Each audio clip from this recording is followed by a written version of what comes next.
السلام علیکم ورحمۃ اللہ وبرکاتہ۔ اسلامک آگاہی 786 یوٹیوب چینل پر سورۃ البقرہ کا آغاز کر رہے ہیں۔ آپ سے گزارش ہے اگر آپ نے ہمارا چینل سبسکرائب نہیں کیا تو ہمارے چینل کو سبسکرائب کر لیں تاکہ یہ پوری تفسیر قرآن آپ سن سکیں۔ امید ہے کہ اس سے پہلے جو بھی میں نے ویڈیو اپلوڈ کی ہیں ان سے آپ کو فائدہ پہنچا ہوگا۔ چلتے ہیں موضوع کی طرف۔ بسم اللہ الرحمن الرحیم۔ دیباچہ سورۃ البقرہ۔ نام اور وجہ تسمیہ۔ اس سورت کا نام بقرہ اس لیے ہے کہ اس میں ایک جگہ گائے کا ذکر آیا ہے۔ قرآن مجید کی ہر سورت میں اس قدر وسیع مضامین بیان ہوئے ہیں کہ ان کے لیے مضمون کے لحاظ سے جامع عنوانات تجویز نہیں کیے جا سکتے۔ عربی زبان اگرچہ اپنی لغت کے اعتبار سے نہایت مالدار ہے مگر بہرحال ہے تو انسانی زبان ہی۔ انسان جو زبانیں بھی بولتا ہے وہ اس قدر تنگ اور محدود ہیں کہ وہ ایسے الفاظ یا فقرے فراہم نہیں کر سکتی جو ان وسیع مضامین کے لیے جامع عنوان بن سکتے ہوں۔ اس لیے نبی صلی اللہ علیہ وسلم نے اللہ تعالیٰ کی رہنمائی سے قرآن کی بیشتر صورتوں کے لیے عنوانات کے بجائے نام تجویز فرمائے جو محض علامت کا کام دیتے ہیں۔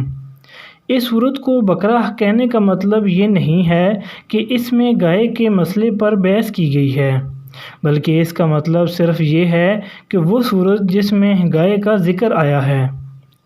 زمانہ نزول۔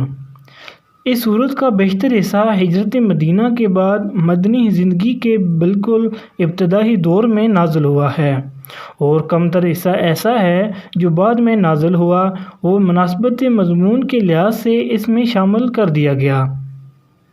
حتیٰ کہ سود کی ممانعت کے سلسلہ میں جو آیات نازل ہوئی ہیں وہ بھی اس میں شامل ہیں حالانکہ وہ نبی صلی اللہ علیہ وسلم کی زندگی کے بالکل آخری زمانہ میں اتری تھیں۔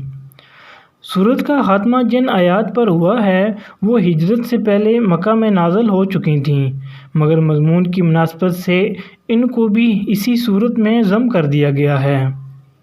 شان نزول۔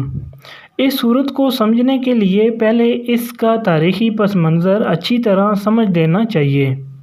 ایک، ہجرت سے قبل جب تک مکہ میں اسلام کی دعوت دی جاتی رہی خطاب بیشتر مشرکین عرب سے تھا جن کے لیے اسلام کی آواز ایک نئی اور غیر مانوس آواز تھی۔ اب ہجرت کے بعد سابقہ یہودیوں سے پیش آیا جن کی بستیاں مدینہ سے بالکل متصل ہی واقع تھیں۔ یہ لوگ توحید رسالت، وحی، آخرت اور ملائکہ کے قائل تھے، اس ضابطہ شرعی کو تسلیم کرتے تھے جو خدا کی طرف سے ان کے نبی موسیٰ علیہ السلام پر نازل ہوا تھا۔ اصولاً ان کا دین وہی اسلام تھا جس کی تعلیم حضرت محمد صلی اللہ علیہ وسلم دے رہے تھے، لیکن صدیوں کے مسلسل انحطاط نے ان کو اصل دین سے بہت دور ہٹا دیا تھا۔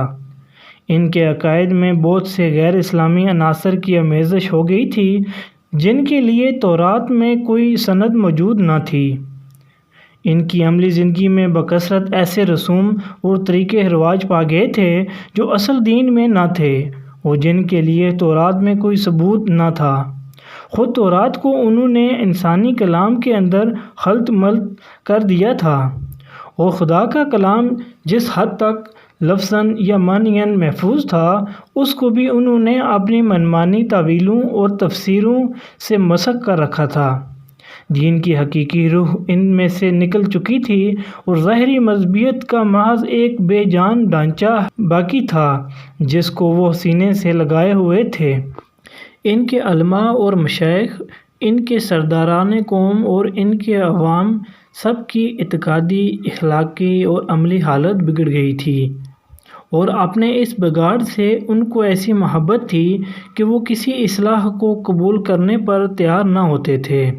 صدیوں سے مسلسل ایسا ہو رہا تھا کہ جب کوئی اللہ کا بندہ انہیں دین کا سیدھا راستہ بتانے آتا تو وہ اسے اپنا سب سے بڑا دشمن سمجھتے اور ہر ممکن طریقے سے کوشش کرتے تھے کہ وہ کسی طرح اصلاح میں کامیاب نہ ہو سکے۔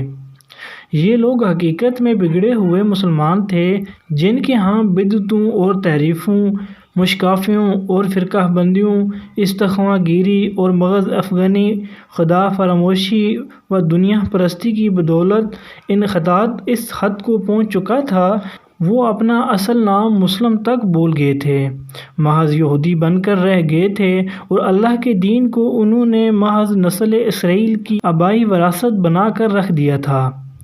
بس جب نبی صلی اللہ علیہ وسلم مدینہ پہنچے تو اللہ تعالیٰ نے آپ کو ہدایت فرمائی کہ ان کو اصل دین کی طرف دعوت دیں۔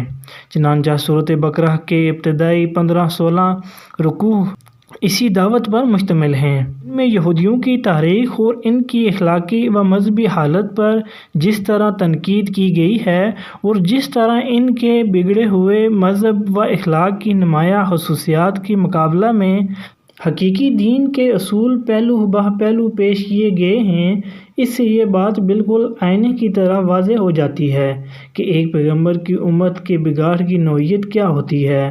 رسمی دینداری کے مقابلہ میں حقیقی دینداری کس چیز کا نام ہے، دین حق کے بنیادی اصول کیا ہیں اور خدا کی نگاہ میں اصل اہمیت کن چیزوں کی ہے۔ 2. مدینہ پہنچ کر اسلامی دعوت ایک نئے مرحلے میں داخل ہو چکی تھی۔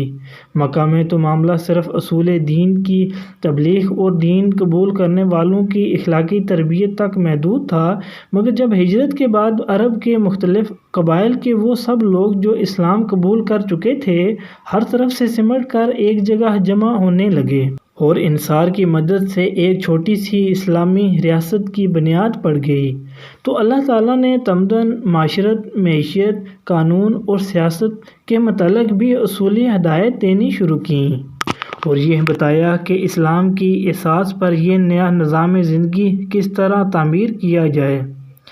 اس سورت کے آخری 23 رکوع زیادہ تر انہی ہدایت پر مشتمل ہیں، جن میں سے اکثر ابتدا ہی میں بھیج دی گئی تھیں اور بعض متفرق طور پر حسب ضرورت بعد میں بھیجی جاتی رہیں۔